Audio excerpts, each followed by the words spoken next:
welcome back to Drunk Storytime with Quefish. I am Quefish. I am drinking Big Sipper Red. It's actually not bad at all. I found it at Total Wine and More.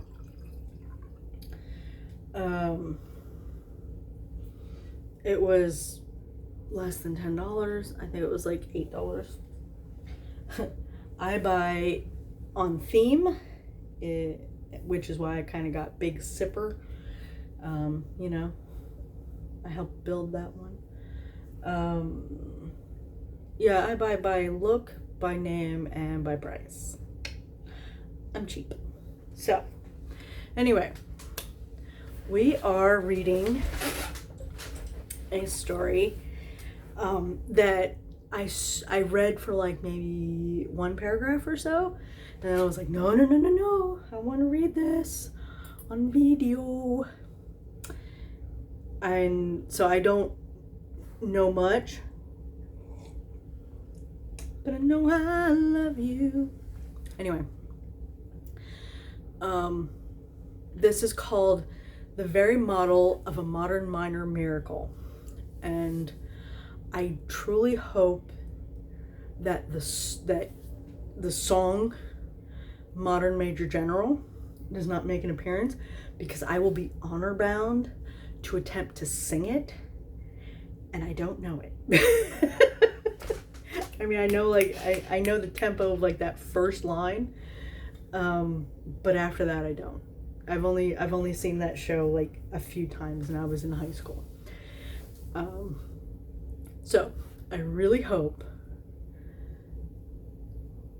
that it doesn't make an appearance, because I will try to sing it, and nobody wants that.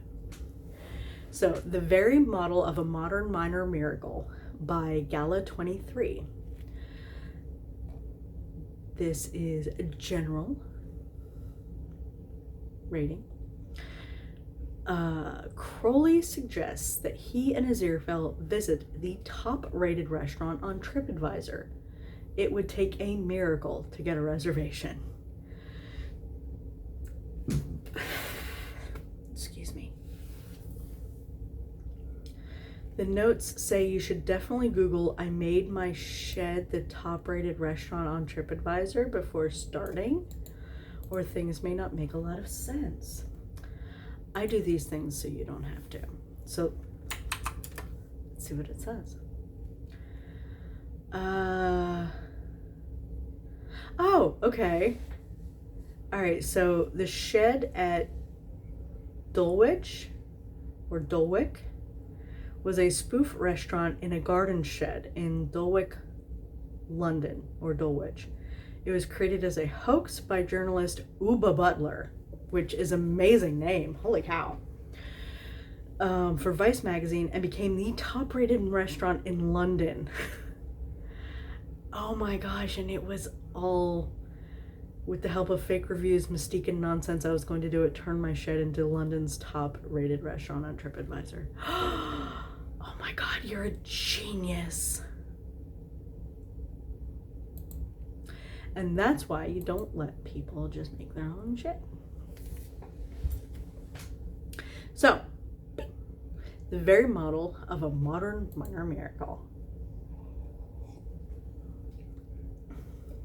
The first thing you will need to know is that while Crowley did not invent the internet, he has had a lot of fun with it since it really took off. Selfies, of course, were a slam dunk, but I say much instead of more so many times, but there were also more subtle demonic additions. For instance, Crowley is particularly proud of working with Google to sort the search results for recipes. Cheers. Recipes by the length of the preceding personal essay about the long ago trip to Crete that really inspired the author's grandmother to pass down this recipe on a single note card, which once got lost but was miraculously found pressed between two expired boxes of cereal in a bottom cupboard and can now be shared with the world. Oh my God, I am so willing to blame Crowley for that. 100%. I had a recipe earlier this week. And by the time I got to the recipe, first of all, I forgot what the recipe was going to be for. But on top of that, it didn't have any measurements. I read that thing word for word. I knew everything about their kids' school schedules and, like grandma's trip to somewhere. Actually, I think it was where grandma grew up. But how much sugar do I put in the recipe? Pfft, anybody's fucking guess. Just give me the fucking recipe. This, of course, led to a delightful epidemic of stressed holiday bakers, their hands covered in flour, scrolling through 10 photos to find out what temperature to set the oven to. Crowley also had a hand in both Yelp and TripAdvisor, because what better way to increase the frustration of already worn out and vulnerable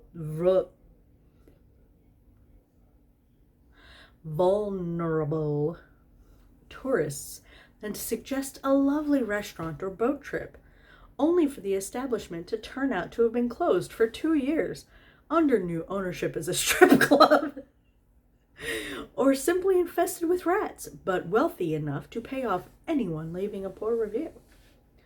Yelp and TripAdvisor turned out to be huge successes, but as Aziraphale said, evil always contains the seeds of its own destruction. What do you mean you've never heard of it? It's #1. Crowley thrusts his cell phone towards Aziraphale, who gives it the bewildered look of a grandfather on his first encounter with Facebook.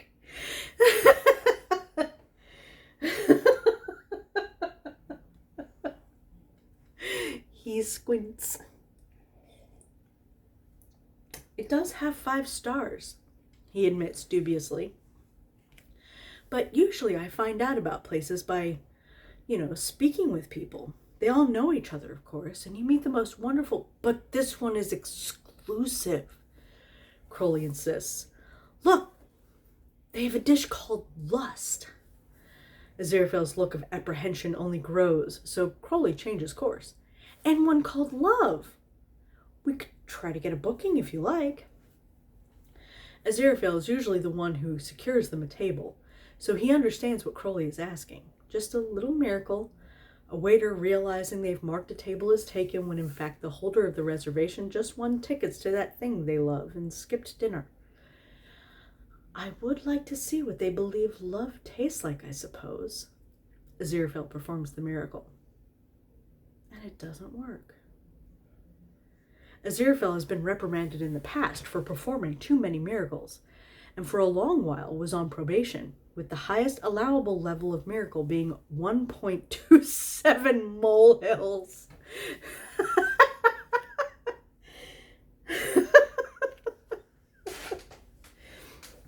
Miracles can, with some dimensional analysis, be converted into the same units as belief systems. Aziraphale is technically capable of several Alps, possibly a Himalaya if he really means it, or if Crowley is involved. He can remember the number of times he has been chided for making mountains out of molehills, because heaven does love their trite sayings. So he grew accustomed to calibrating his miracles on the level of 1 to 1.5 molehills, which he could get away with if Gabriel was looking the other way, which he usually was. Somehow, even with the exertion of a very large molehill, perhaps a molehill constructed by the Townsend's mole, no table becomes available for that night, or in fact, any night in the foreseeable future. Aziraphale's eyebrows scrunch together. Crowley's, in response, begin to rise. Are you all right? Crowley asks after a few moments. It seems they're, booked up. Indefinitely. Most irregular. Maybe you can give it a shot, my dear. Crowley can't help smirking a bit. Like I said, this place is exclusive. He waves his hand in a careless flourish. He flourishes again. He adds a snap for effect, followed by a triumphant aha! Did it work? I think so, says Crowley, checking his phone. It dings. An email. We have a reservation for 4 days from now? Well, better than nothing. I hope you don't have other plans, Angel. I believe I can shuffle my schedule, Aziraphale replies primly. Just tell me when and where.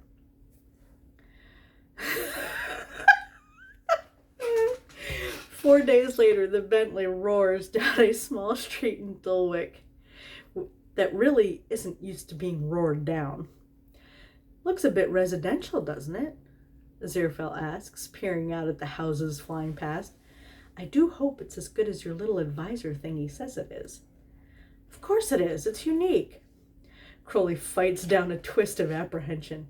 This place does look pretty out of the way, and Aziraphale's standards are high. What if he doesn't like it? The Bentley skids to a halt on a quiet street corner. 1 or 2 rubbish bins conveniently hop out of the way. Is this it? Aziraphale looks around. I'm supposed to call someone. It's very cloak and dagger. Hop along, Angel, Crowley says, sliding out of the car and whipping out his mobile with bravado he doesn't feel. Aren't there other customers? Or maybe perhaps a front door? Like an actual nice restaurant would have? The line connects. The shed at Dulwich, comes a chipper voice on the other end. Ah, this is Crowley, party of 2. We have a reservation and we're on the indicated street corner. Very normal, he adds in a whisper to Aziraphale, then realizes this is probably not going to make things seem more normal. Things get even less normal when the restaurant owner himself arrives, dressed in black and wearing a beanie hat. Crowley has a sinking feeling. As someone who tricks and needles humans professionally, he recognizes a kindred spirit immediately. His mind is half made up to drag Aziraphale off to a more reputable establishment immediately. Like Denny's. What is the British equivalent of Denny's? Do they have one? Or like Waffle House? That's an interesting question. Oh boy. His mind is half made up to drag Aziraphale off to a more reputable establishment immediately when he realizes the Angel and this slippery fellow are already deep in small talk, and Aziraphale's eyes are gleaming with excitement. The owner insists, with somewhat less politeness than Crowley thinks is warranted, that they wear blindfolds, and in fact tries to put one on Aziraphale himself. Crowley balks at this and snatches the sash. It's pink and reads bride in glittering white letters out of the man's hands. There's no need, he says very persuasively. He's not going to post your location on the internet if that's what you're worried about. He hasn't even got an Instagram. The unspoken, then why is he here? On the greeter's face is palpable. But he leads them inside without the blindfolds anyway. Oh, you should have let him get away with it. The way in is a narrow path between 2 houses, barely wide enough for one person to pass through, and Crowley's sinking feeling only grows.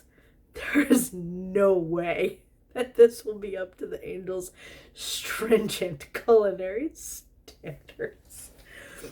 When they enter the restaurant, or yard, as it probably should be called, 2 things happen. First, Aziraphale gasps in delight and says, "Look, they've seating on the roof." Second, a small pink house-shaped structure erupts in panicked clucking, and a few stray feathers flutter from its tiny window. They are followed by an entire chicken, which is quickly pursued by an older man who appears to be possibly a customer. The owner's smile freezes into a panicked mask as he cries, "I forgot to mention, it's pick your chick." Crowley winces and whispers to Aziraphale, Sorry. That was me, I think. They don't like the... He mimes slithering with his hand. Aziraphale sails on, unperturbed. Waiter, may we be seated further from the chickens? My friend has an allergy. Oh. Chicken allergy, of course. We get that all the time. This table here is far enough. The owner seats them at a tiny, rickety table. Crowley senses that Aziraphale may have been angling for the seat on the roof for added novelty, but there doesn't seem to be much he can do about it now, short of demonically miracling the two men currently seated on the top of the shed down off of it. He seriously considers it. The owner, who is apparently also going to be their waiter, looks over Aziraphale, seated primly at the front of his chair, elbows on the table, looking expectantly upward.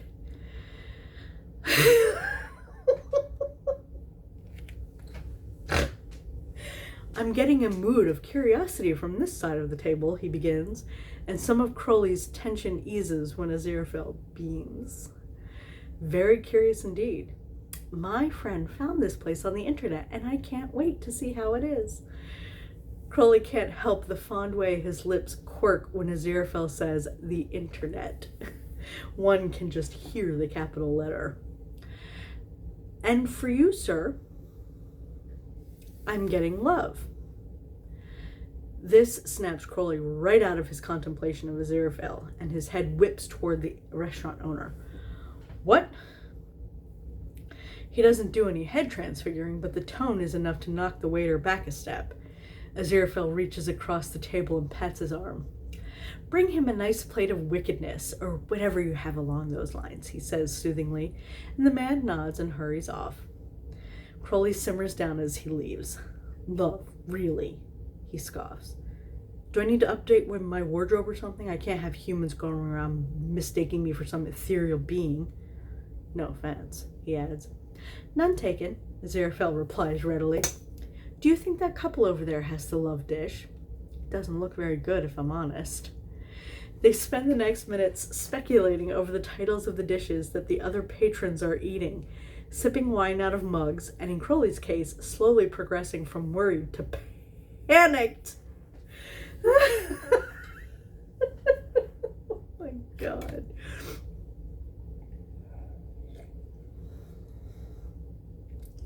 The wine, which was advertised as a rare vintage, but brought out in mugs without displaying the bottle, is awful.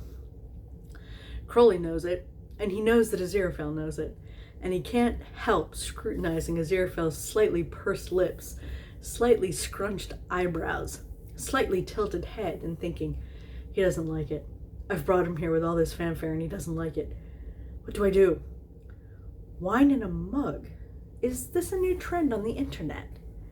Aziraphale asks, and Crowley leans back to ensure that his shades cover the panic in his eyes. He doesn't like it. I think it's rather charming, especially in the rustic setting. Is this something that your hipsters are into? Is this something that your hipsters are into? But my hipsters? Crowley sputters, thrown. Since when are they mine? Well, you drive a vintage car and use a vintage voicemail machine, is all I'm saying, says Aziraphale. These hipster individuals go in for that sort of thing.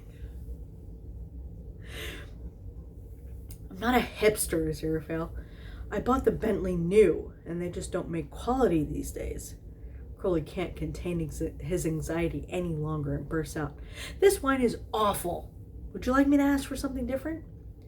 What I would like to do, Aziraphale responds with a slightly mischievous tilt of his head, is to make a bet with you. Will the food, and here he leans conspiratorially over the table and drops his voice, be worse than the wine, or much worse? Is it shit or really shit? We can go somewhere else. Crowley begins immediately. Waiter! Aziraphale stops him. Shush! What are we betting? Pick of the wine cellar? Next overseas assignment? Well, I suppose we really don't get assignments anymore. Sometimes Crowley forgets, since Aziraphale is an angel, that he is also genuinely capable of having a good time. And then Crowley remembers that this is why he spends so much time with him.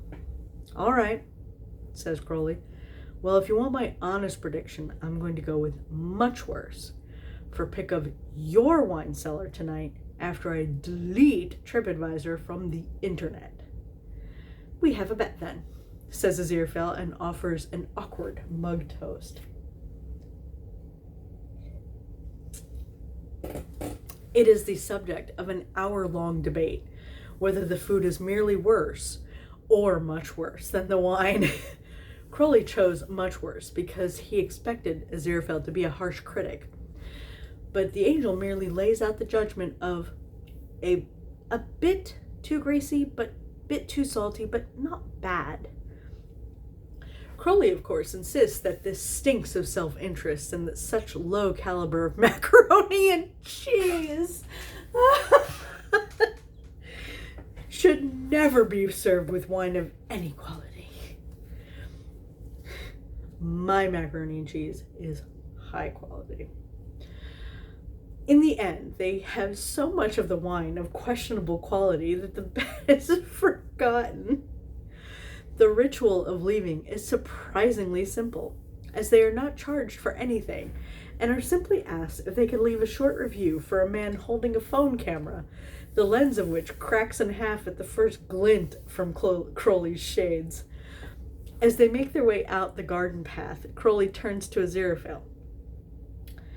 Sorry the food really wasn't up to your standards, Angel. Your pick next time?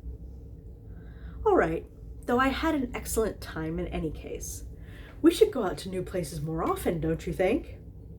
Anytime, Crowley says easily, especially since I don't think anywhere that your foodies tell you about is going to be as bad as this place was. Aziraphale laughs. I can't say I would really mind too much if it were, as long as you were there to enjoy it with me. Aww. And that's it. That's the miracle. The sound of tipsy laughter, angel and demon, echoes in the now empty street as they make their way to the Bentley and roar off. Oh, yes. Sweet. That was so cute. Oh my gosh.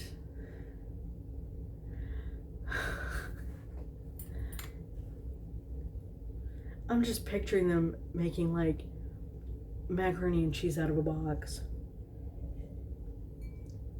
Or like, I don't know what the British equivalent of a hot pocket would be. Or like a pot noodle. Yes, this is our finest pot noodle. This was fantastic. I loved it. It's so funny. Fantastic. Thank you very much for joining me for this amazing little story. See you next time. Bye.